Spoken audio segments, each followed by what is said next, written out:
horeysay ku guuleystay beerista bariis tijaabo ah oo Somaliland markii ugu horeysay laga beeray oo ay iska kaashadeen wasaaradda beeraha iyo beeralayda Somaliland. wasiirka wasaaradda beeraha Farax Cilmi Geedole ayaa ka qayb galay beerta dalagaasi laga goynayay. hadalwalkaasi ka jeediyayna waxa uu ku bogaadiyay mulkiilaha beertaasi Cabdishakuur Cidin beerista uu beeray bariiskani iyo sida uu ugu dhabar adeegay in la hirgeliyo himiladan ay xukuumaddu ka lahayd beerista bariiska. waxaanu ugu baaqay inay dadku u jeestaan maalgashiga dhulkooda oo wax wal oo lagu beeraa ay ka soo baxayaan. beerado kale oo bariisa oo ka baxaya oo ku dhow dhalitaankii ku dhow gobolka meelo kala gadisan maanu ka beeray bariiska. meelo dhaxantii naga dishay way jirtaa, meelo uu ka beeray oo wali aw socdaana way jiraan. bariiska Somaliland maanta gobolowna oolin ma jiro. shinidii bariiska waanu qaybinay, goboladoo dhan uu ka baxayaa.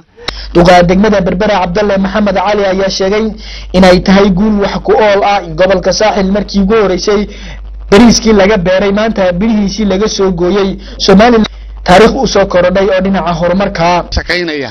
maxaa u malaynaysan waxa weeye alxamdulillaah rabbil caalamiin imika muddo yar ayuu bariiskan ku baxay. waa tijaabo aad iyo aad u wanaagsan.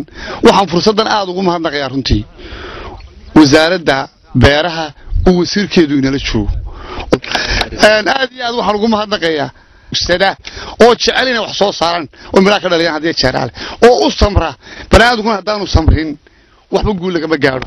la taliyaha madaxweynaha ee arrimaha golayaasha ayaa isaguna bogaadiyay beeralayda beertaasi hirgelisay iyo waliba hirgelinta iyo sida ay ugu dhabar adeegeen hawsha. maarayaha dekada Berbera Axmed Yuusuf Dirir ayaa sheegay in aanu filaynin in bariis laga beerayo Somaliland amaba biyo guure oo Berbera dhinaca bari ka xigta. waxaan uu bogaadiyay beeralayda ku guuleysatay hawshaasi.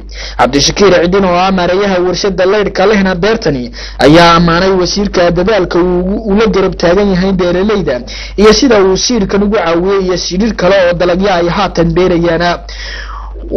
Saciid Cartan oo wax ka yaqaan beerashada bariiska ayaa isaguna ku beeriyay xukuumaddu inay ballaadhiso mashruucani.